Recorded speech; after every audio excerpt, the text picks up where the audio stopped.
This is a HeadGum podcast. Celebrity Book Club. Ring, ring. Hi, Gramercy Tavern. This is Amy. How can I help you? Hi, Amy. My name is Bill. I'm flying in from St. Louis tomorrow, and I have a late business dinner. There's no way you could fit me and a few of my boys in around 10. 10 p.m. Well, Bill, first, can I just say thank you so much for considering choosing Gramercy Tavern for this special night. It sounds like you guys are in for a fun time. You're going to be pretty tired and jet-lagged. Yeah, but taking out a few big ones, so my company. Yeah, I think we're going to have some fun. Okay. So there's a lot on the line. Got it. Okay. Ooh, 10's looking really tough. Is there maybe an ideal window that you're looking for so I can root for a cancellation? Because I really want to get you in there. Wow. Thank you, Amy. You know, people told me people in New York City were kind of mean, but you have a different air about you. You know, I've heard that too. I'm actually not from New York City. I'm actually from the same town that you're from. Get out of town. No, I won't get out of our town. How about this? Me and my guys are going to come at 10.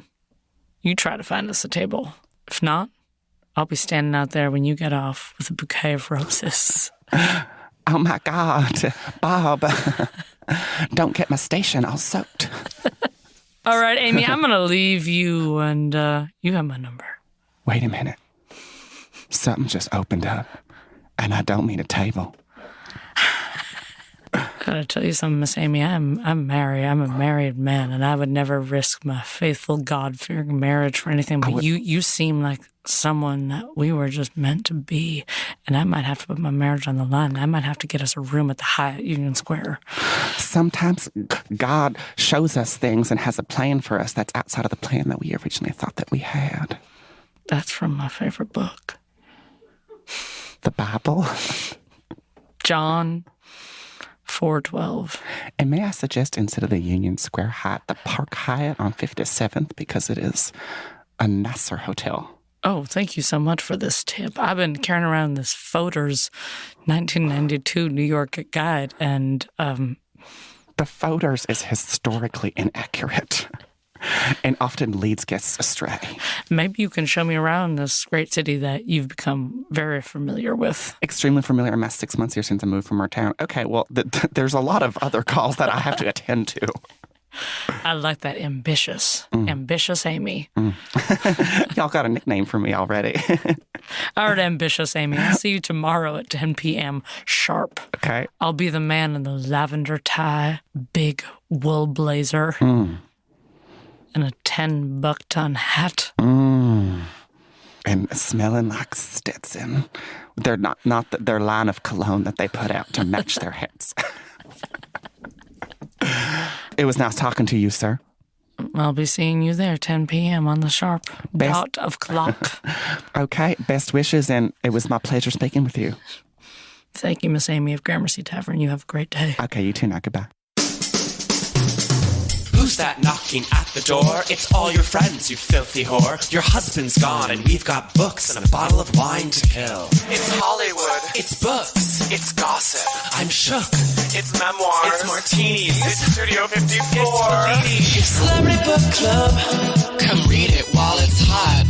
Celebrity Book Club. Tell your secrets, we won't talk. Celebrity Book Club. No boys are allowed. Celebrity Book Club. Say it loud and proud. Celebrity Book Club. Buzz me in, I brought the Cuervo.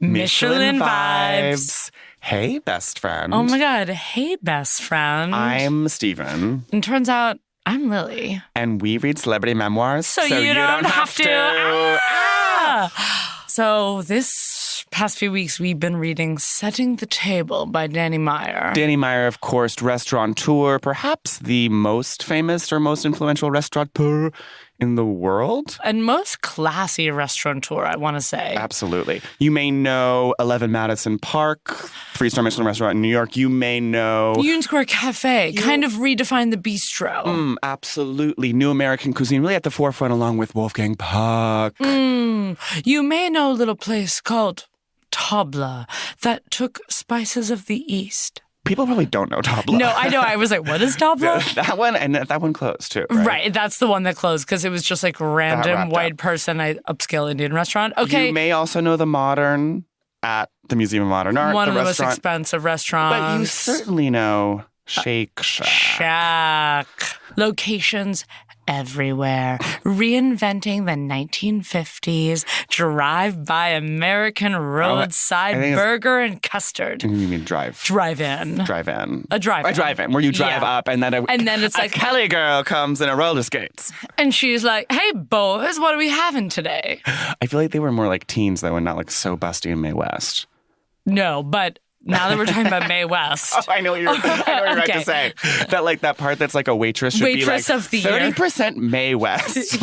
No, their waitress of the year. Okay, one of their waitresses who won like a waitress competition. But then he dragged her for like letting it go to her head and trying to use her waitress of the year fame. We're getting too fast, but basically this waitress at Union Square Cafe described herself as like 30% Mae West and like 70% Walter Cronkite. And that is the perfect combination of a server.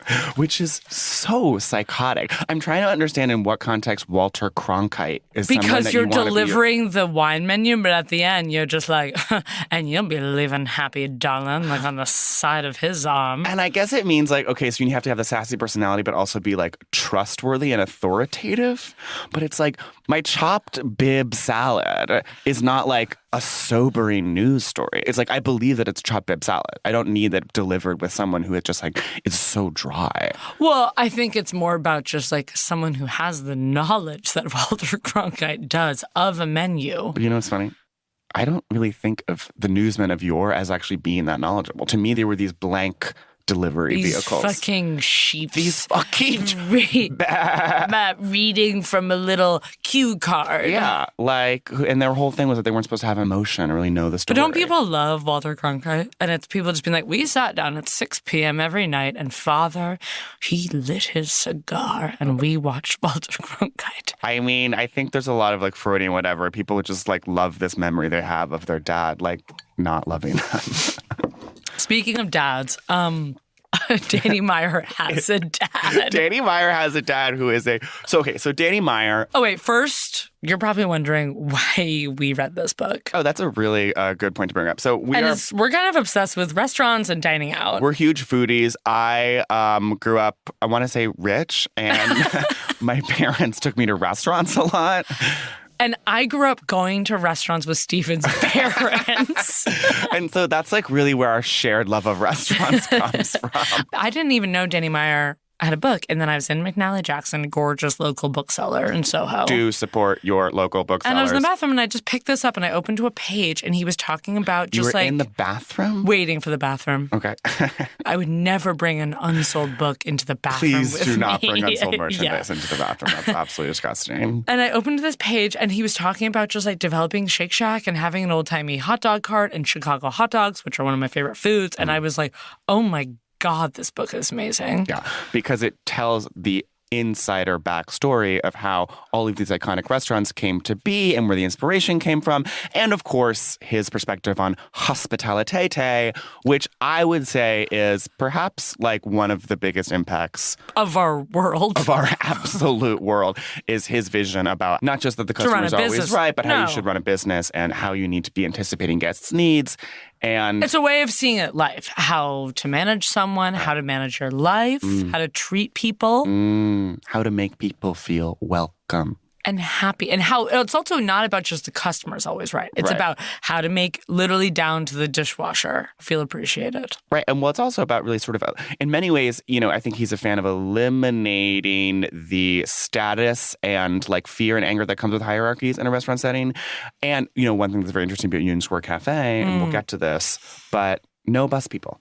The servers are the bussers. Oh, that's interesting. I didn't know that. Because a lot of the time you will see a busing hierarchy, and it's often mirrors a racial hierarchy in restaurants where you've got these bussers who are silent, never talk, and then you've got the servers, and you're supposed to view them, you know, differently. And you're like, oh, here's this low person picking up the plates. Right. I could also tell when I opened up to that page in the book, I was like, this is going to be a fun read. It's not going to be like literally just like a list of... This book is a lot of lists, but Danny Meyer loves jazz.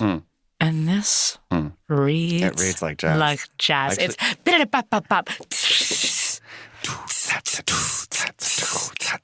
Scallops. Smoked steak. Caesar. Carrot crema. Tuna. Char. Okay, I got to get into something about tuna tartare. This is why I love Danny Meyer. Go on. Is because he was like, he invented I'm not tuna. right, but he was like, I'm not going to be a cheesy hoe. Every luxury restaurant True. in the 90s was serving tuna tartare. And he's like, I'm not just going to do a tuna tartare with shaved truffles. And I was kind of like, well, don't you do that? But there was a tuna tartare on the menu yesterday when I was at Union Square Cafe, I will say. okay, But it was prepared in a different way. And I don't remember, but it didn't like break the universe. Right. I will say just It's more that his point is that just like, if he's going to do something. do it better or different. Exactly. And I feel the same way. Oh, yeah. Don't just throw something on there because you're like, this is what people want. So the cover of this book, the book is called Setting the Table, The Transforming Power of Hospitality and Business. It has just a single salt shaker. And you want to know why? There's a scene where he's having some troubles with his restaurant. He's always kind of spiraling. And he meets with his friend, and his friend comes to Union Square Cafe, and he goes, I want you to take the tablecloth and everything off that table right now, but leave the salt shaker. And he says, where do you want to put the salt shaker? And Danny Meyer kept on rearranging it. He's like, is that where you want it to be? Like, it's 2.5 inches off, and it's moving around. And he was like, see, that's what dining out is. Everyone's always going to be moving this salt shaker like throughout the table. And it's like him going on for like a chapter about this, just being so like, everyone's always going to have their opinion or something's always going to be a little bit off, but it's how you go through life and manage these mistakes. What's kind of brilliant about this book, and one of the reasons I don't think I've ever related to one of our authors more than this book, is he is, as you say, always spiraling. He's kind of in a gay panic at all times. Yeah, but he's not not actually gay. And the way that he heteroizes the gay panic and like ends up not having this be this unproductive spiral is that he finds a way to manage it. So gay panic is a concept that I have been at the forefront for many years. It's a philosophical concept that has not totally have a lot of academic and literature behind it. It will one day. But it will. But essentially, it is this deep, insane insecurity that particularly afflicts gay men, where they constantly need to change their location, change their life, like change what they're doing. They're never satisfied in the moment. It's why they walk really fast. Picture this. Stephen and I are on Newbury Street, one of the hottest streets, shopping destinations in Boston. Right. And I've been kind of like watching you shop. We're 17. Right. And we're at the Puma store, and we've already been at the Diesel store. Right. You're going into a spiral about denim, and you realize you have 5 minutes left till Diesel closes. And you realize, you know what? I actually need these like psycho jeans. The clock is ticking. So And when you say psycho, you mean flared, sandblasted, whiskered. They would have to be like washed very like once a month with stones, like full Carson Kressley era jeans, like so distressed, ripped with rocks. There's sweat pouring down my face. You're sobbing at this point. You're sobbing and running down Newbury Street to get to Diesel to buy the jeans. Because I wasted too much time in Puma delivering over what shoes I wanted or track jacket or what have you. Or gay panic, lesbians, they kind of have a different like sleepy disease and other different kind of ways to spiral. But I would say, a lesbian will be like, oh, I need to like go to bed. It's 12. And like a gay guy like can't admit usually ever that the night is over. No, a gay guy will go to 3, 4, even 5 locations. Like 1 a.m. their night's just starting because there always has to be something better. There's something better. The grass is always greener is maybe a simpler way of putting gay panic. But I remember another canonical example of gay panic. We were at a restaurant that I want to call Chili's in Chicago in 2008 or something. And man, that's great. I think Greater Chicago. One of our very good friends, who I think is most proto-example of gay panic, Michelle Blank, shall we call her? He was like, we get there, and the manager was like, oh, do you want to sit here? And they sat us at a booth, and then Michael was like, oh, wait, or should we go sit at this high top because it's more in the sun? Or wait, is the high top that where our feet are not on the floor, that we're not going to have as much fun? Or no, we should sit at a table because then we can all have a chair, and then we can all look at a different part of the restaurant. Mushed, and then I'll be like having to go to the bathroom, and then I'm like... And so it's this just absolute spiraling, panicking, constant second second guessing, never satisfied, always wanting to move to the next place. Gay men are always on planes. They love to travel. They want to go to Europe. They want to be in 8 different relationships concurrently. Like every time you end a relationship, you go to Europe. You must go on a 3-week vacation. I mean, that's also very specific to you and your class. Yes. I don't know. But I think I've influenced a generation, and I'm seeing a lot of gays do that now. No, I saw Spike on kayak sales. Well, you have like a feed into their... into gay guys buying tickets. It's in my master kind of IBM. So anyway, gay panic. But what's not gay about, I guess, Danny Meyer is that, like... Here we go. You know, he'll see the problem and be like, oh my God, like actually 11 Madison Park, like we started offering boxed lunches and they didn't work. And he was like, and like, fuck me, now we have 3,000 like unused boxes and I ruined the earth. Right. And instead of just like trying a new crazy program or just like opening up 17 other restaurants, he was like, let's just like do so many like focus groups and just let's like double down and figure out the problem with the restaurant. They were like, oh, no one's coming, so let's like give weird box luncheons to these like Credit Suisse bankers in the building above, and like who have a cafeteria, which sounded very that company Maple. Do you remember? That was like between like the ads were everywhere, and it was like goodbye sad desk like lunch salad like, and you're getting a boxed like duck with like field greens, and like, everyone needs this like $19 boxed duck. But it was like only between just like Varick and Green and like Houston, whatever. And it like lasted for 8 months and it was completely unprofitable for everyone involved. And they thought Advertising Alley was going to eat it up. Mm-hmm. I mean, they did. I remember when I worked at an agency in that area. And then like for maybe 3 weeks, like a fleet of Maples would arrive like every lunch hour. And like all of my like random British Home Office chicas would just be like, duck now. And then it was just like, but because they like fell prey to the marketing, but it's just like no one needed the duck. Well, because they were just advertised in the way that everything is now, but then it's like no, you actually like don't like need duck at lunch. So anyway, as you were saying, well, I think Danny Meyer, what he did is he reinvented the business lunch. A little bit with his restaurants and made it a little more fun, a little less stuffy. So Union Square Cafe was his very first restaurant, opened in 1985. And it used to be on Union Square. Then it closed and moved. But it used to be right across from Coffee Shop next to Blue Water Grill. Do you remember that? Yeah. You remember Coffee Shop? I remember going there in freshman year of college. I only went there once, I remember, with you when I first moved to New York. No way. Do you get oysters? We got burgers. Oh, real classic. Big burgers. Bloody Marys, maybe. Yeah, maybe. And it was fake IDs. We were definitely like 22. Okay. When he opened Union Square Cafe, everyone was just like sketched by Union Square.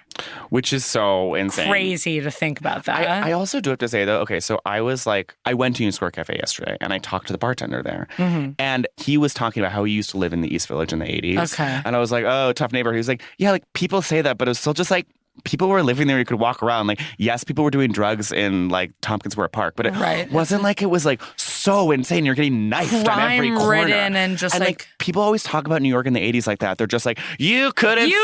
No, Bowery, please, honey. Just like honey, you walk 2 feet, you step on a needle. Like, it's just like you were still able to live in the city. And I'm sorry, but you can still get just like beat up on every corner in New York as absolutely, like outside to. of a Maple. Right. The way he talks about like scouting Union Square, that it was just like this crazy Gotham of like only like fabric factories.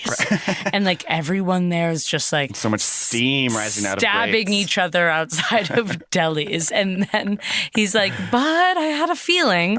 And then he gets this place. And then he does the same thing about Madison Park. Which is just like 2 blocks away. And like acting like he's like, his whole thing is, which I love, is that he has to live walking distance from all of his restaurants. Love a walkable which city. Which is what I do.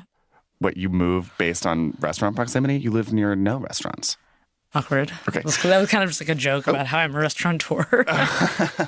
Okay. But he popped. Yeah. Anyway, because he can pop in and just like be personable. And then when he talks about Madison Square Park, which is like where the first Shake Shack was, it's across from the Flatiron Building. Right. And he was acting like it was so sketchy. I mean, maybe I guess like no one was there. I think it was just no one was really there. And like the park was just kind of like, wasn't dead, so green. It was a little just like kind of trampled somewhat. But it's still just like, I don't know, there's like office people and like buildings. It's not that weird. Right. But he did, I think reading this book, I feel like we both agree that I feel like he basically kind of like invented Union Square, Flatiron. Right, and the concept of gentrification. Yeah. And he's always just, every time he's just like, and you know, it's so important to have the neighborhood grow with you. And you move there and you get your business and other people will follow. I mean, he put Madison Square Park on the map. He was like, and that was my thing. Like, I battled with the city and I made so many promises that I would bring this park up. And it's like, if you look at all these rom-coms from like 01, 02, they're always walking with their gals in Madison Square Park. In Madison Square, no.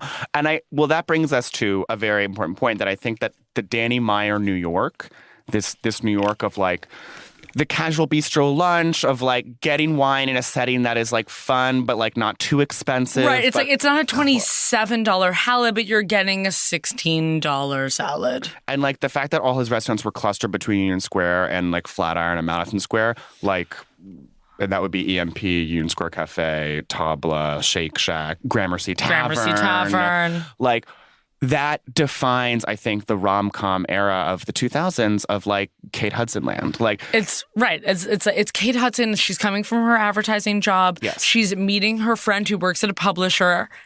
And they're going to Union Square Cafe. Yes. Or it's so like she's at a weird, like some sort of Cipriani's restaurant or like some midtown place. And then it's just like, you know what? This place is too stuffy. You want to get out of here. You want to get out of here and go downtown. And then you see them like, I love like, and then they just go to like those movies, like, Tavern, which is I insanely always like expensive, but imagine like what people mean when they're like, I want to just like go somewhere for like late night eats.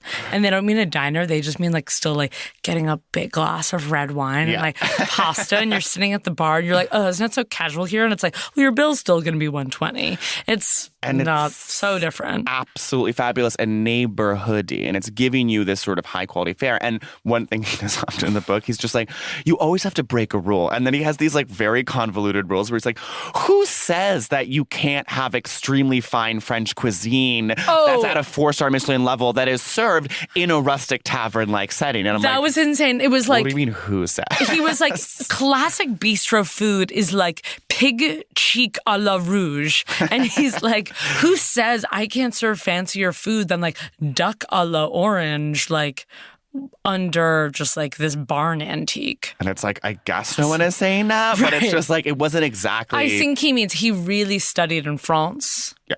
And so they have strict rules there. So back to his upbringing for a second. Okay, this is where I really related to him. He was a hungry child. He has an eating disorder.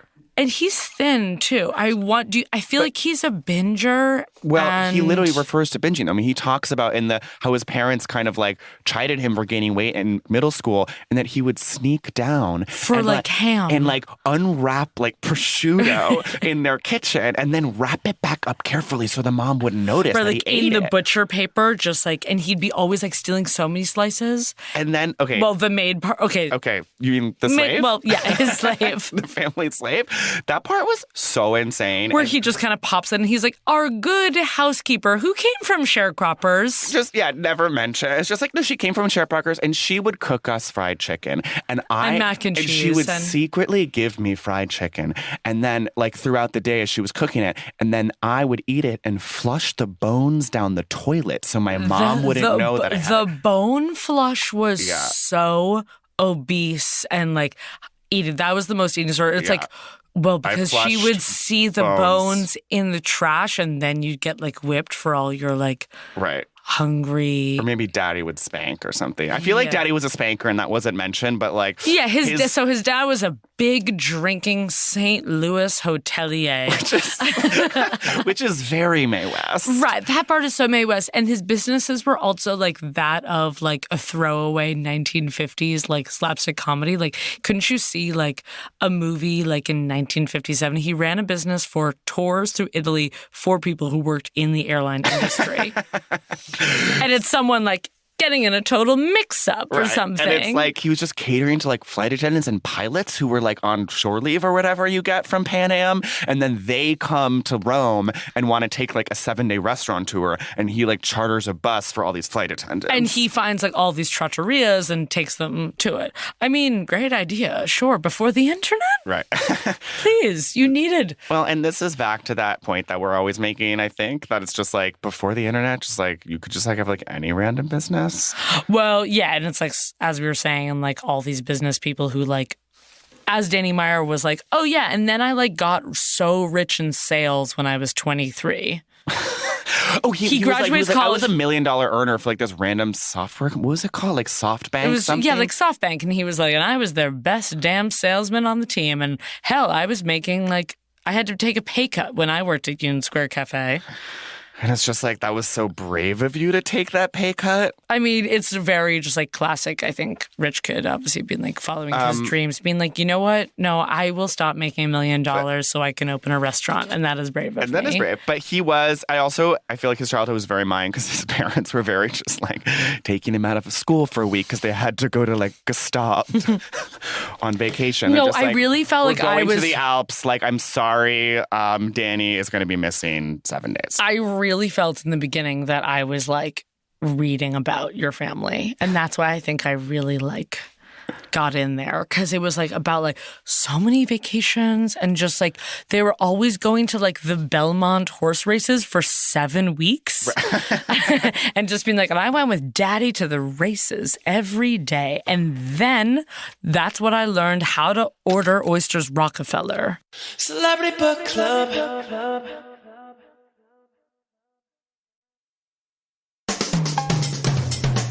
So I have a passage here from one of the vacations they took as children to Europe. This book is also, I would say maybe the first third of this book is simply listing things. Just listing restaurants. It's listing restaurants in Italy. It's listing restaurants in France. Listing foods that they had at restaurants, listing wines from particular vineyards that they had at different restaurants in France on their trip to Italy. Okay, so this is like part of him falling in love with the concept of food. My parents took vacations alone together at least twice a year. Oh, this is also so my parents being just like Daddy and I we're going to go to France for a week and a half, and our maid will take care of you. Okay, well, I did not grow up with this lady. No, I would never say that. It was more of an indentured nanny who lived in like a very small room in our house. We have to just I'll do one quick minute to talk about, Stephen had a host of Nannies One who ran a very early internet camming site. Yes, I had a nanny who ran a porn site from our house. Heather69. No, her website was called Wild Child with Y's. Oh, why? Like wild. And it was like her like solo site. And she was a big girl, and she was kind of like I don't know if she was one of the first big girls, but like, I'm sure there's been big girls before her. But she was iconic. She had a Florida Ceiling Tori Amos poster. She took me to see Blue Man Group. She was friends with Marilyn Manson. Friends with Marilyn Manson? Yeah, she would always like call him Brian. She'd be like, oh yeah, Brian.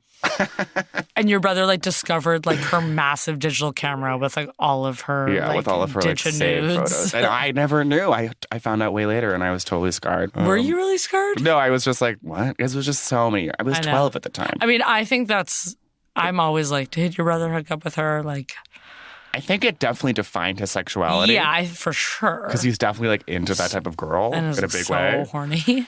And he's like such a horny little freak. Okay, anyway, back to this Danny Meyer passage.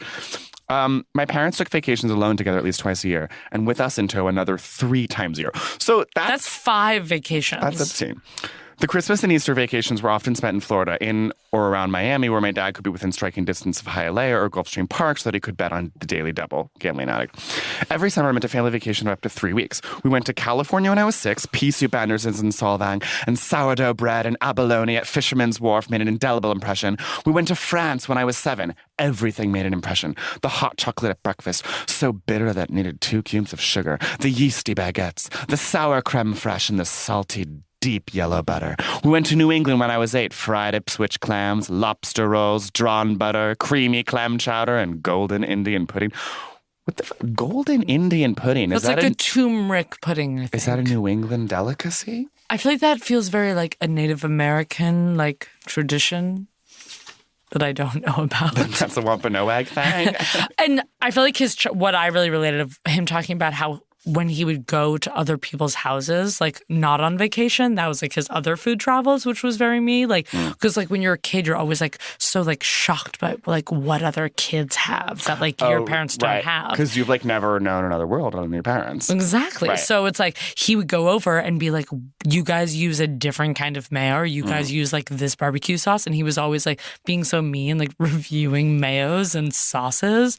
I always remember my mom telling my mother grew up pretty poor and Encino, Los Angeles, and her parents were just like so 50s and like Spam only and just like canned corn. Yeah. And she talked about going to their neighbors, the Tangs, who served her pizza for the first time, and she was like so shocked by it. And my mom she didn't have pasta till she was like 13 because she grew up in a very small town in upstate New York, and she was shocked by it. She also talks about going to my father, who grew up Italian in the Bronx, going to his parents' house for Thanksgiving. And it was like, she was like, I was so shocked. And it was so just like 800 meatballs like before the turkey. And then after we were done eating like all the meatballs and the turkey, we went over to like someone else's house for just like a salami dessert. Okay, this next list is his first date with Audrey. Okay, so the rom-com that is his romance with his wife. I mean, it starts out, They work at the same restaurant and they're like running into each other and flirting. And they're always like climbing upstairs and going to the basement and kind of like running into each other, and everyone's kind of talking about it at the restaurant. This part is actually way more Anne Hathaway than Kate Hudson. Yeah, it's less, I mean, I would even say it's like more 90s. It could even be just like a Julia Roberts movie, not even Anne Hathaway. Yeah. And he's like, it's not working, but it's like he's a Richard Gere type and he's like a young Robert Downey Jr. So you're saying Audrey's a prostitute. No, okay, sorry. He's a young Robert Downey Jr. Okay. This is the made-up movie. She's Julia Roberts. Debbie Mazar is like her sassy friend. Yes! Who's just like, so when the hell is he going to ask you out? She's like, it's so front of house. It's so FOH. Oh, so before we talk about this, should I drop? So do you realize that my first ever lover worked at Gramercy Tavern? Wait, and that's where she met her husband. Stop. Yeah. My jaw is on the flizzo. On the floor. And I feel like that also probably gave me my root of kind of Joanne, who you lost your virginity to in Chicago in college, in 2006. Yes. Later, I'm still 05.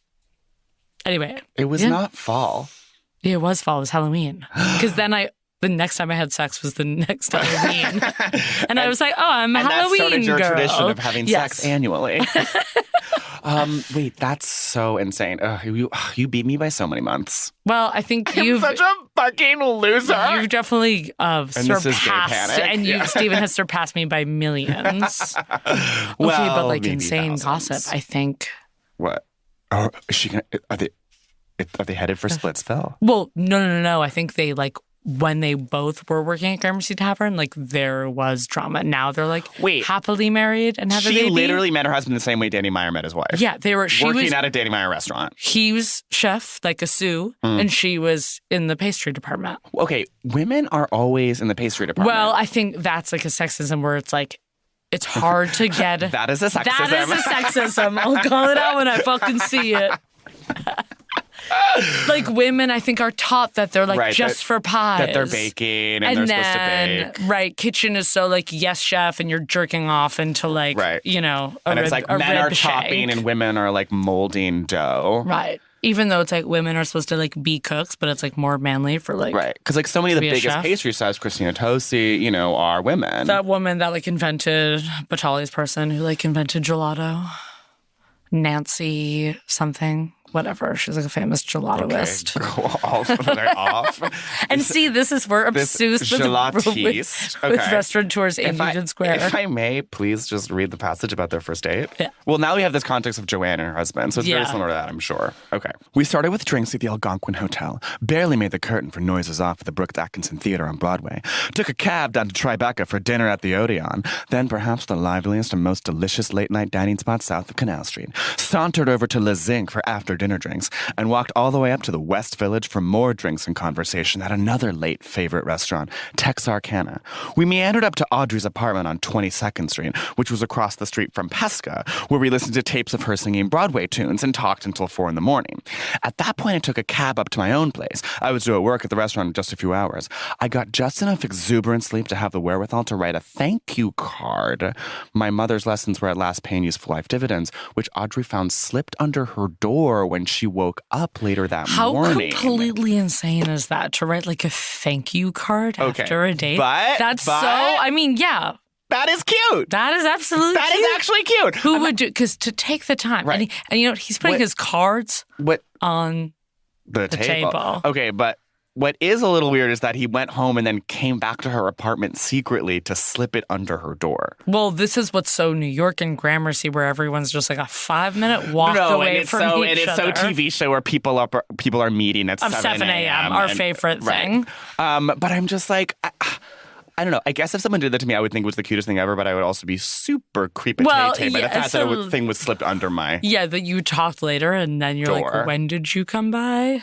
Like, you went home at 3, then came back at 8 to Ridgewood and put this like handwritten Well, again, note. Right. Imagine if like you were on a date and you lived on 23rd in Madison and the guy lived on 25th in like Lex. Okay, I'm obsessed. Yeah, I know. I just like hearing about that date. It's like, that is why that is the movie, because after he leaves, the girl just is like, then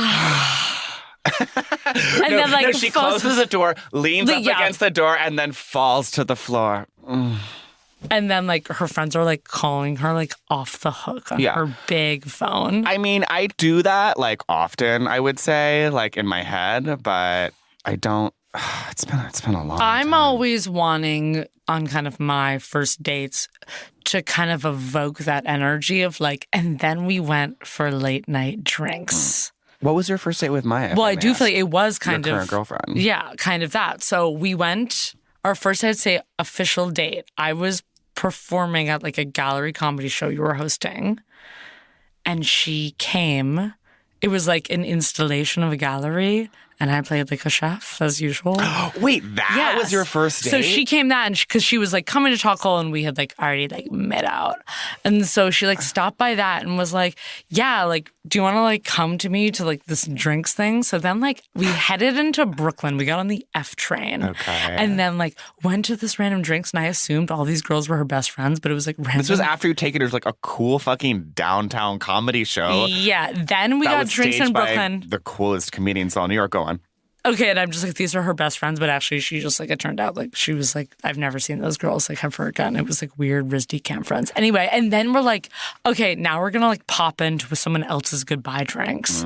And this is where I am Danny Meyer. So after that, and then we're like, okay, like let's go back to your house to finally go to home base. We pass by this bar. Live jazz is playing. Oh, okay, wait. This is fully Danny Meyer. And then you ducked in. Yeah, and we fucking ducked in. I mean, this book should actually be called Ducking In. Yeah, duck it. And then we ducked in, got a beer, and like made out to live jazz. And then continue walking home. We got like totally cheap and her mouth was the trombone, and you were playing her, sweetheart. I didn't do the note though the next morning. But anyway, that is like my ultimate thing to come upon something, which my first date with my boyfriend, I will say, was so not that. Okay. We went to Birdie's and like got wasted, and then went back to his tiny apartment and like did coke and smoked weed. Okay. Sorry. So may I transition now that we're talking about jazz to talk about barbecue and blue smoke? And oh wait, I'm sorry. When he has his idea for like a website called Q, it's so pets.com in like 90s. It was so 98, and he's like, it will be an interactive map, and you can like find out where all the best barbecue places are. I mean, sounds like a cool website in 1998, but he's like, I am glad looking back that I didn't do that website. Okay, so he's like loves barbecue and like is like obviously like such a fat kid and is like this guy whatever invited me over for fucking ribs and like I've been like testing like smoke pits all over this country. So he opens his barbecue restaurant and he's like, my whole thing is that I didn't want it to seem like a theme park. And just like the last thing we wanted to do was to have like so many old Coke signs. But like I've passed by Blue Smoke and it is so old Coke signs. And I guess they got like really, I mean, it's definitely like still in biz. I don't want it to seem like a theme park. And it's like, it looks like a fucking theme park on the website. Like, right. And it's like it looks so airport. Yeah. And then it's being so like Blue Smoke and just like neon and like twisty things. And like everyone is like in a plaid shirt. And it's like, I don't know. I do think that he was like, it's so hard to do BBQ in New York because people... it's all about context. Smoke ordinances. Well, smoke ordinances is huge, for one. But also, people are obsessed with finding an off-the-beaten-track barbecue place, and that is the thrill of it. Right. And then going in. So, like, nothing is off the beaten path about going to 23rd and Madison. And also, like, Danny Meyer's already famous, and it's just like we were to have the celebrity thing. So right. And you're like, okay, so you're popping up this BBQ. You know what I want to do? Because there is a jazz club underneath. Right. One day, we should go to the jazz club. Right. And you can get fare from Blue Smoke. That his like cousin owned. Yes, and he like bought him out or something. But then I looked and there's like a Blue Smoke at JFK. So maybe right, which is like that's not off the beaten path. Maybe on our next flight to who knows Nantucket, Zanzibar, Nashville, Toronto. We'll stop at BS. BS. I feel like that sounds very JetBlue terminal. Yeah, sounds very T4. And you're getting just like a $18.99 pulled pork sandwich. And you're ordering it from an iPad because where is service nowadays? Everything is automated. Okay, I love the word he uses, a hospitalitarian. Oh. Okay, so Danny Meyer's restaurants a few years ago made quite a lot of news, quite a bit of hubbub. I've got a lot of tongues a flapping and lips a wagging about, reverse that. Tongues a wagging and lips a flapping about not tipping. And completely eliminating tipping from most restaurants and instead including it into the prices. So your food is a little bit higher. Food's more expensive, but everyone's getting tipped equally. And therefore, the poor waiters and waitresses are not dependent on the whims of, some crazy rich man who either maybe had a bad day and doesn't feel like tipping. And it's just like, I got my salad late and you poured my wine. Wait, okay, that some part... guy's had a bad day at the market and comes in and takes it on the waitress. One thing about wine, when there's a reviewer that comes in, he knows the guy like hates when white wine is too chilled. So Danny Meyer so he rubs it between his thighs. Yeah, and then it turns out like the wine was too warm. Yeah, and it was like all this hot thigh wine. That actually like does sound kind of good though, and I will say I actually used to work at City Winery, which is an usher, as an usher, which is like a position that's it's like a 2.5 hour job. Yeah, it's kind of the lowest. Well, in Danny Meyer world, you're part of the ballet. Yes, okay, you're absolutely part of the ballet. You're a flute in the orchestra. It was a good job because I got to see shows for free. And we saw Macy Gray. I saw Macy Gray. I saw... City Winery is a place that, like, it's very for, like, people that had, like, a really big singer-songwriter album in 92. Yeah, and had, like, one big hit, like, Tom's Diner. Yeah, Suzanne Vega. I saw her perform there. Betty always plays there, the band that sings the L-Word theme song. Anyway, one thing I learned working at City Winery was that red wine is often served too hot at restaurants and white wine is served too cold. Because, like, the American consumer is stupid and they're always like... Red wine's supposed to be steamy boots and... Okay, there's that passage where he talks about like things that really annoy him about restaurants that like servers do, which was so fucking on the well, he was extremely accurate. Okay, so I do think the best thing about where he teaches his servers and is to be like, you need to know when someone is like either having a business lunch or like an anniversary or just like needs to be left alone or like does want to be catered to. He also goes in that whole thing, which is so insane of how he manages a reservation, and he's like, if I know that like a publishing mogul is sitting at like table like 13 and then I see that like a financier is sitting at like table 27, I'm gonna sit them together. And then it's like, and days later, yes, a deal was brokered and they had investments. He's the original Trump. He actually is the deal maker. Yeah. And he's making the deals happen in proximity. Okay, this passage where he talks about what he doesn't want waiters to do. I cringe when a waiter asks, "How is everything?" That's an empty question that will get an empty response. Also, I can't stand the use of we to mean you, as in, "How are we doing so far?" I abhor the question, "Are you still working on the lamb?" If the guest has been working on the lamb, it probably wasn't very tender or very good in the first place. No, my parents are like obsessed with like roasting servers who ask if you're still working. Like that was like their family joke, but they really like kind of. Oh, they still make it? They still make it. And I'm like, all right. I mean, yes. Tea though. No, like, tea like served. I remember being like 10 and they were like, "Are we still working?" We're not working. Right. We're eating. What I find annoying about it, though, is it's just like, it like makes me feel like guilty for having not finished it. Well, because it's like they're waiting and they're like, are you still like, you're still kind of plunging your way through this chicken here? Yeah, and it's like, babe, I'm trying to enjoy myself. Oh, if a guest says thank you for something, the waiter should not answer no problem. Since when is it necessary to deny that delivering excellent service is a problem? A genuine you're welcome is always the appropriate response, which I also think is true. Because saying no problem is so like, as if like... It was a problem. Yeah, as if they were going to go out of their way or something. But I also feel like you're welcome is somewhat like overly formal. Yeah, I feel like you just say nothing. Can say my pleasure, I think is kind of nice. But then he talks about how you go to the Ritz-Carlton and everyone says my pleasure and it sounds like a cult. Well, right, and that is what's great. And also then, like, when we went to, it's a real tour of our trips, when we went to Vegas, and that, like, began our joke of saying... Oh, you're going to want to go ahead. Because anytime, like, we were like, oh, can we get towels? They would deliver towels Danny Meyer style to our door. Right. And then they would call a second later and be like, "Hello. How was your towel experience?" Right. And you're just like, this is too much hospitality. Yeah, actually, too. It's an invasion. You should know when to step back. But know when to push forward. Well, because one thing that he said that really resonated, he says, service is the delivery of a product. Hospitality is how the delivery of that product makes someone feel.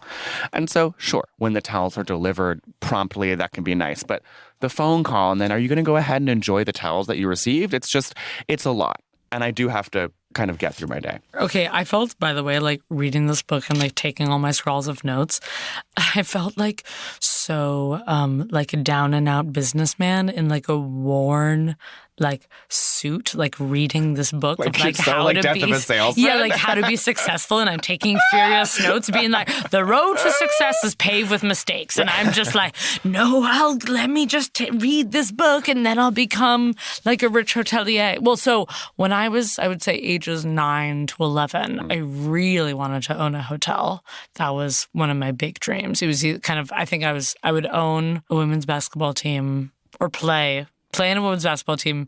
Then with that money... Play to own. And then I was thinking I would own a hotel. And I had this recurring fantasy. And it was usually just kind of like me walking into a hotel and then like me sitting at a desk. And I'm just like, oh, I just want to go to hotels. So there wasn't really a lot of just like, not even like deed signing or just like, this is my hotel. More just like literally being in the hotel. Yeah, but I mean, definitely I was briefcase and I was like in a suit and I'm walking in and I was kind of being so like guns to like everyone who works there. Is there like a busty hostess who's just like pushing a martini, being like, "Sir, here you are"? Yeah, I'm sure I had like a hot secretary. Yeah, absolutely. And then I sit back and they're just like, "Mr. Murata, we have your 3 o'clock." And my parents were like, "Oh my God, amazing. You can go to like the Cornell like School of Hotels. Hotel management. Right, which are... Where our good friend McCall went. Right. And then kind of I was like, I think that could still be in the cards for you. No, I don't. I'm not shutting that up. But you know what? I think your instinct to want to be a hotelier is... I think I have great hospitality. Yes. And I think that you want people to have fun. I feel the same way. You know, you want to, and that's what being a host is about. It's what, it's what hosting a comedy show is. What hosting a podcast is about. You want to bring people in and have them have a good time. Exactly. He has something in there about it. It is kind of about being like a service top, basically. Is like you get your pleasure. Yes. Basically servicing. Right. Others. Jeans stay on during sex. You are going down on someone else, and when they come, they're and I'm done. in my heavy denim. Although, you know what's... Danny Meyer's a service up, but now I'm actually questioning... Okay, I feel like in lesbian sex, giving oral is not necessarily bottom behavior. No, that's the whole switch, because I feel like actually receiving oral is more the bottom. That's the bottom, because then you have to like admit like you have like a pussy. Right. And like giving so oral. Giving is more just like fuck yeah. Like I'm like service. I'm giving, like I'm gonna make my girl come. But are there stud tops nowadays who would talk about getting head from a woman? Yeah, but I think it's like Still pretty new. Well, no, you talk about it, but you're like, yeah, I got a blowjob. Oh, like she sucked on your strap? Yeah, my strap. Okay. Or just even receiving, just like someone eating you out, being like, yeah, like I got head. To receive and eat out. Yeah. Cool. So a little brief kind of on that, because I know, right, in gay guy culture. Right. If you are sucking a dick, you are not a top. Isn't that crazy, these cultural rules we so, build? Right. Like, why does one thing have to be one way? And this was something we could go, probably late night eats at Union Square Cafe or Gramercy Tavern. Right. And just discuss it. Right. And who says that a late night eat doesn't have to be elevated French bistro fare? Right. Who says you can't have a gorgeous steak frites reinvented? Who says that a restaurant at a museum just has to be a rote cafeteria for museum goers and not a high luxury dining experience? Speaking of Tuesday night, we went to The Modern. The 2-star, I believe, Michelin restaurant. 2-star Michelin Restaurant in the MoMA. It was You've never been. I had never been. It was absolutely fabulous. It was so fucking fab. We got drinks. I also would say, let's talk about the service for a second. The phenomenal. Going in was phenomenal. It's like it was so going in. The going in. Lily's stages of a meal. The going in. Well, because he talks about like hospitality, like it is a battlefield. The reservation is our first line of defense. Yeah. And it's like, there were no tables, and we were like, there was no seats at the bar, and we were like asking if we could have like a bar table, and she was being so classic restaurant, like literally, she was just like paging through an iPad that was just blank and was just like, yeah, maybe we can squeeze you in. It's going to be 45 minutes. And it is about managing expectations. Right, because you don't want to promise something or turn someone off. Right, and you don't want to like overbook and like, kill the waiters and kill the kitchen. But then she was like, do you mind like all squeezing around this table? And it was like this absolutely massive banquet that could have fit like 5 more people. And she was like, is this okay? And we're just like, we'll suffer. Right, we'll suffer. It's just so Midtown, and I feel like people in Midtown are like, I need like a wide banquet to like sit my ass down on. The spatial relations in Midtown. And we're accustomed to kind of generous. 5 leaves. Oh, yeah. 5 leaves. We've been cramming in us millennials. We'll fit like sardines. So I would say it was perfect service. They laughed at some of our jokes. When I was coughing, a waiter came within like 15 seconds with like a jug of water, like seeing that I was coughing and needed water. Right. It was eyes open. Yes. And we ordered quite randomly, I'll say. Yeah, we got scallops and fries. Dessert first. Oh, right.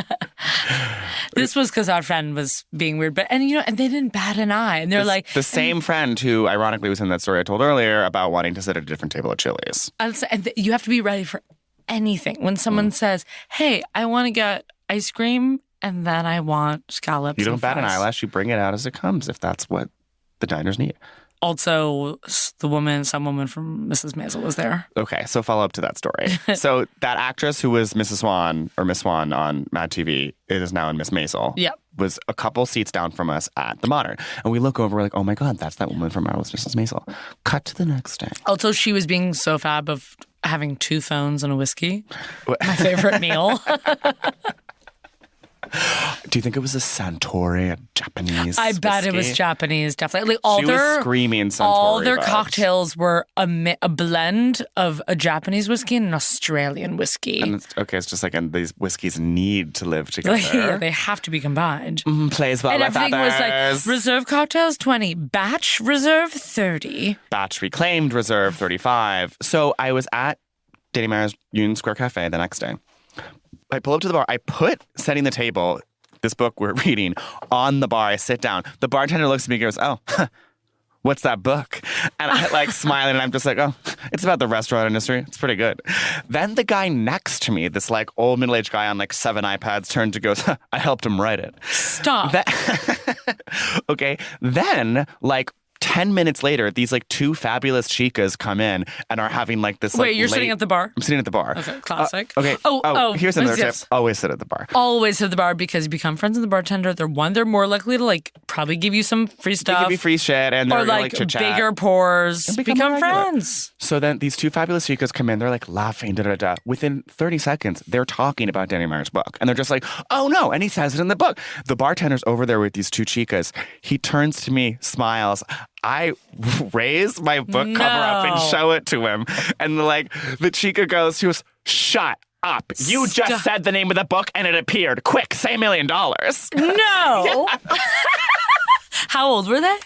We were just like 40. Like, oh my two God. fab, like 42. One was with like the most crimped hair. Like that was Kate Hudson. These are the girls, the women, like, sorry. You go into a Danny Meyer restaurant, it is 2002. Right, and you're back in the rom-com. And they have like probably dished on so many dates there. No, they were like... I mean, it is also Sex and the City because he talks about how the Sex and the City. Sex and the City.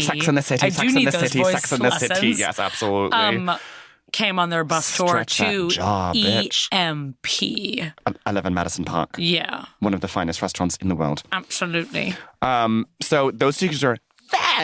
Then there's a guy on his laptop to the right of me who is alternately like reading scripts and then checking his AOL mail. This was yesterday. You fully did like a time jump. It's a time jump to O2. And I'm just like, someone's checking their AOL mail at this like bar at 2 where we're all having like this wine lunch.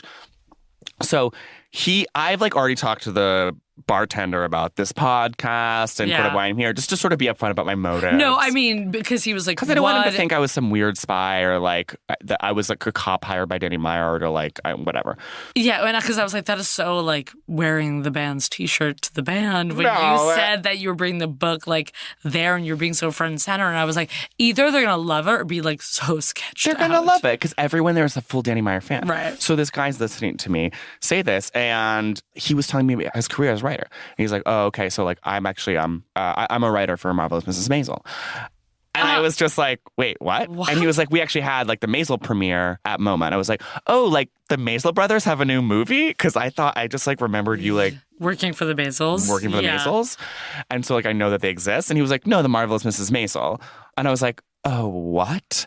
That's why we saw the Maisel star dining alone at the Modern. I can't believe, because I'm sure there was some other drinks. Do you think she like ditched it and was just like, I need to like be alone at the Modern? Which is so fabulous of her to just be like, I'm sorry, I just like can't be around all these people. I'm just going to go next door. And like get my Santori. And have my Santori and have my like moment to decompress. After this. Or maybe it was like before the panel. She was just like, oh, she's one of those people who's like, I hate to watch my own material. I can't be in the theater when it's screening. Because it was like 7 or something. It probably was like, I hate watching myself. So, because of course there's Parker. So like, oh, I think I've only seen one episode of Sex and the City.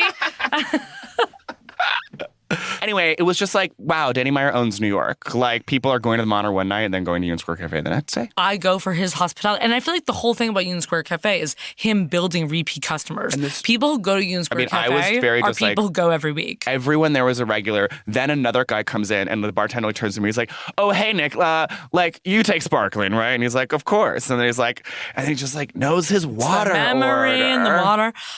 I feel like I'm really not like a regular anywhere. And it makes me sad. Yeah.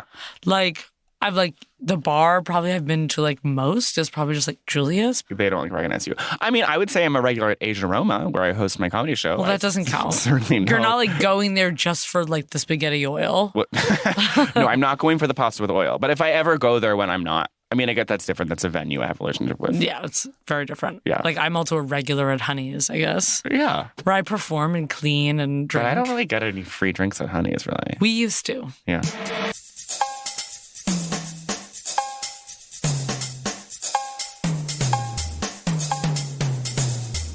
Segment vibes. How does she live? How does she eat? What does she wear? Okay. So I kind of cheated just to top this off. Okay. What, you read like an architectural I read like an NYT like inside of like Danny Meyer's Sunday home. Was Danny. Okay. Can I guess? Yeah. So let's first off, how does he live? Right. I'm guessing like deep leather couch from Restoration Harbor. It's very Restoration Hardware, but it's not leather. It was all about like wine-colored corduroy couches. It's just tons of big couches. It was like, you're going to need to like struggle for a seat. Okay. For like between just, die. They have a dog that's an Italian truffle sniffing dog. What the Yes, fuck? we need. Wait, it's literally just like a pig, but it's a dog. I wish my cat could sniff truffles. That's insane. I'm picturing just a lot of like warm fabric. Yeah, warm fabric. So it's like, I think It's big and lush and cozy. Huge, big. It's almost like when you go to someone's like estate in the south of France and it's like kind of like old-fashioned-y, but like modern. The estate I stayed at in the south of France Was just like very old-fashioned No, only? well, I guess it actually was kind of a mix. It was kind of 80s and like big tile and like big that's like so sinkable Airbnb couches. though. I'm talking like sink-worthy couches. Also, I'm picturing he has a double farm sink and like hanging copper pots, so Julia Child style. That, but it's also just like a lot of big bookcases. It's a duplex in Gramercy. It's basically just like a ton of like corduroy huge couches. There's like a ladder, rolling ladder? Yes, rolling ladder. Also, so Danny Meyer always talks about how he's obsessed with early Americana antiques. And he's so American Pickers. And Right. he's getting a massive propeller. Which is like the straight way to like design is like you can be obsessed, but it is so propeller and like barn door and like a desk from because, Massachusetts in 1623. They want to harken back to a time when things were a little simpler. Simpler. When everyone knew their place, shall we say. Okay, what does he wear? I mean, he's so just like slim, The most like navy blazer. But he's so like, I have a tailor that I've had for 30 years. Yeah, it's like the most boring suit. I go to the but it's tailoring district to get my clothes tailored. Like, But there's he an maybe has, alternate. I feel like he has like a Brioni suit or like a Laura Piana. Definitely Brioni suits. Yeah. And it's Armani. It's just like classic suits, tailored. But he's also very like, I get my shoes in Italy. my shirts in London. I get my shirts in London. I get my ties in France. And I bet he has like a really good pair of Levi's. For like Sundays only. Yes, Sundays only. And that's when like he walks the truffle dog. When I go find a new pit spot, a new pit joint. Yeah, he's like, we grab some beers and watch the Cardinals and just riffed on jazz, antiques, and barbecue. He doesn't seem like he ever is really relaxed, though. And that's another gay panic thing. Like, I feel like he's never No, but I also actually bet at he ease. doesn't sleep that much. Yeah, I mean, he's very like Illuminati 4 hours a night. Yes. What does he eat? Well, this is interesting because what doesn't he eat? Yeah, like, what doesn't he eat? He, yes, is going on like constant trips and is tasting everything and is going to every bistro and is always like perfecting his restaurants. But I also feel like he's like still like so weirdly like celeb and is just like random parfait, like juice in the morning. And then like... What do you think a parfait is? like a parfait is like granola and yogurt. Oh, okay, yeah. Yeah. All right. I guess I'm thinking it's people parfait is like so dessert though. I not like this huge banana truffle. Exactly. That's like I'm just thinking more like it's some like Icelandic yogurt with blueberries, and then like his wife is like, Danny, you should eat breakfast, and he's like, I don't eat breakfast. or he's being so okay. Do you think that he's never been so like keto or whatever? That's like so anathema to just like loving food. No, but he's like a runner. Like he's so treadmill. He's treadmill. He's not run. He's so rom-com. Like Yeah. he's on the phone on the treadmill. On the treadmill, on the Bluetooth, and Yeah. then is like, whew, grabs the towel. Yeah. And then his wife is like, put on a new shirt. Oh, don't kiss me with those lips. Wear the blue one with the blue tie. She keeps me honest. He's always he's so saying that people are like a good judge of character. Oh, he's like, you know that person in your family Who's a great judge of character. who can go on jury duty and tell if someone's innocent in a second? And I'm like, whomst the fuck? Okay, I have a theory that people who always claim that they're a good judge of character are actually the worst. Are actually judges. just like racist. Yeah, like psychos. They're like, I can fucking tell when someone's a snake. Right. And you're like, That's actually very your ex. well, that's what I'm Who's talking immediately about. refers to people as being cockeyed. She was always like, I knew she was a fucking snake. And then like 6 months later, she'd be like, Stephanie's actually really cool. Yeah. But that's that restaurant energy. No, You're I always know. judging. You're You're always always judging because it's a fucking go, go, go world and you're Right. under a ton of stress. And Oh. everyone's being so yes, chef. right. Sorry, I just like banged way too hard. Who are you in the book? I think I'm Danny Meyer as a child. Oh, and sneaking prosciutto at night? Yeah, because, okay, I once, snuck out to a deli because I don't think I was, allowed yet to leave the house without supervision. I remember getting a sub and hiding it under my bed because I, didn't want, my parents to know. They didn't want you to know that you'd snuck out. Yeah. And what you did when you snuck out of the house was just, buy a get sub. a big sub. And it's I don't know if they'd be so mad. That was just weird sub energy. And it was just this oil seeping out of the sub under your bed, Yeah, I think it onto was the carpet. a bologna, cheese, pickles, something going on. Light there. mayo, Light extra mayo, salt. extra red wine vinegar. Not you remembering this order. Yeah. I mean, I remember walking into a movie theater once and you pulled a McDonald's cheeseburger out of your pocket.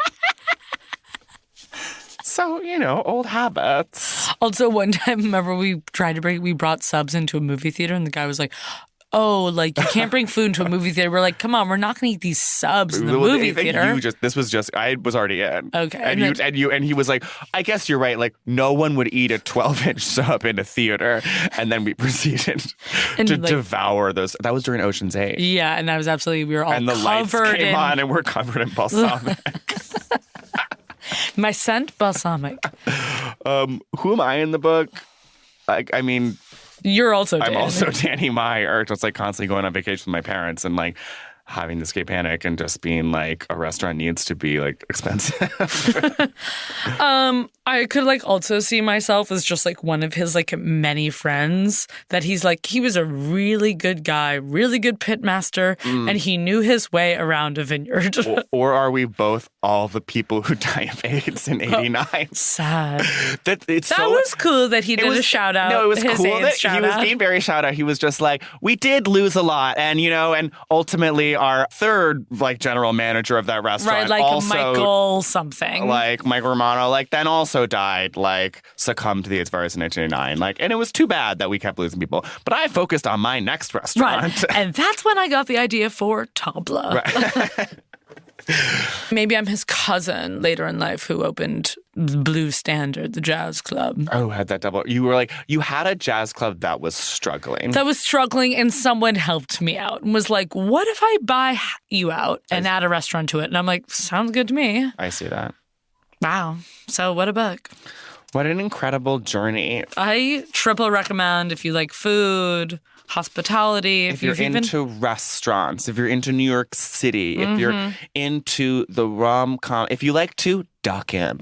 If you like to duck in, or if you are such a business person and want to learn how to literally treat people. Yeah, no, for our business listeners. I know all the business heads out there.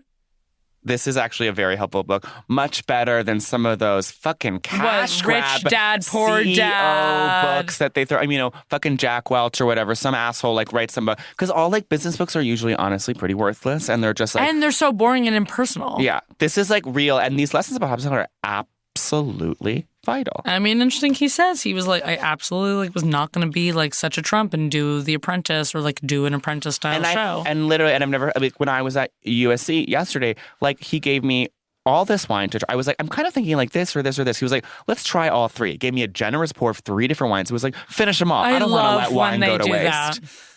It's yes. And he's saying he loves wine. It's it's a shared experience. When you give people more, it's Yes. you're not going to lose money because you're getting way free stuff because they're definitely just going to come back. Right. You're getting repeat customers. That's what it's about. Don't try and swindle people the first time. Try and be extra generous so that they'll come back.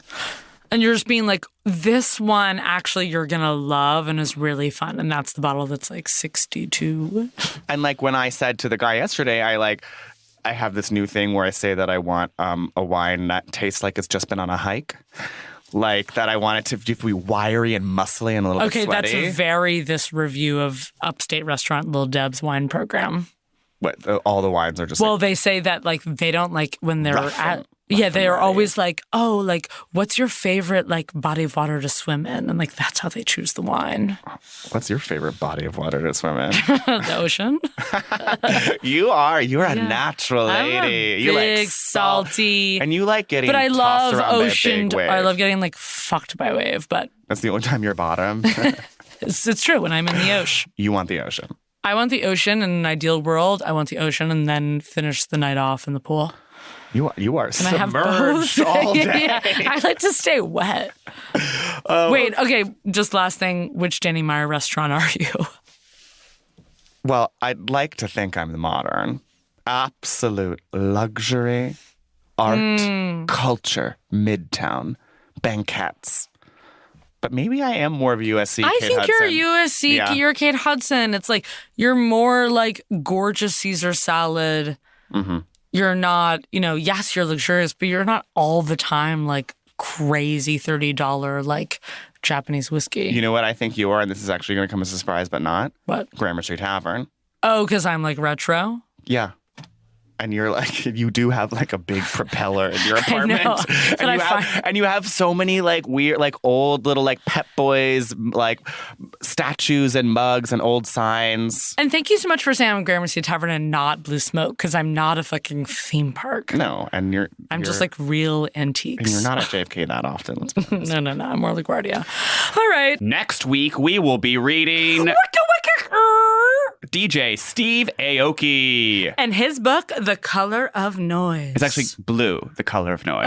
Oh, so I was correct the first time. Well, I I mean- thought I messed up. No. It's just called Blue, The Color of Noise. I do kind of think it maybe just should have been called either Blue or The Color of Noise. Yeah, That would have been I'd a stronger... be a little more blue is the warmest color. But Yeah. we're going to get into all that on yes. next episode. We'll save their scintillating title critique until next week. Until then, ladies, keep on dancing. Well, thanks for another amazing episode, Lily. It's always a pleasure to talk book with you. You talk such a good book. And we're going to do it next week when we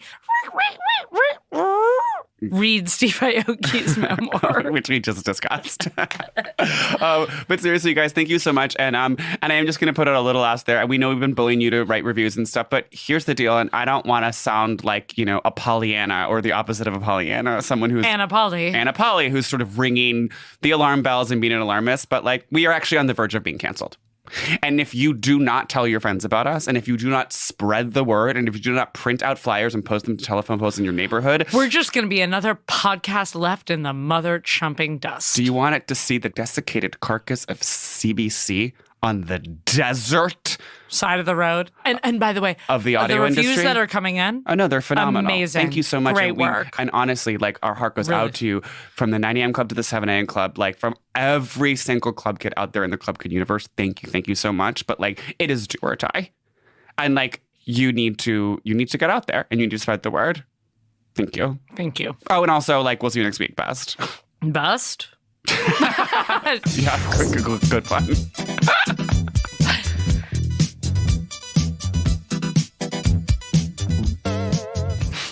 Celebrity Book Club is presented by the amazing Chef Prologue Projects and Sous Chef Headgum. The show is produced by sommelier Meg Murnane with editorial support from one of my favorite purveyors of amazing provisions, Leon Napock and Andrew Parsons and Madeline Kaplan. Our production manager is Percia Verlin. Her produce it's shocking, honestly. Engineering by Ferris Munchie. He runs this little restaurant. They make the most amazing seafood. Nothing is cooked. It's that fresh. Original theme song by Stephen Phillips Horst, who is also one of the most cutthroat restaurant critics in the nation. Artwork by Teddy Blanks at Chips NY. This guy makes a mean Manhattan. All right, please follow us on Twitter at CBC The Pod. Subscribe on your favorite podcast app. Leave us a review, and don't forget to tell your friends about us.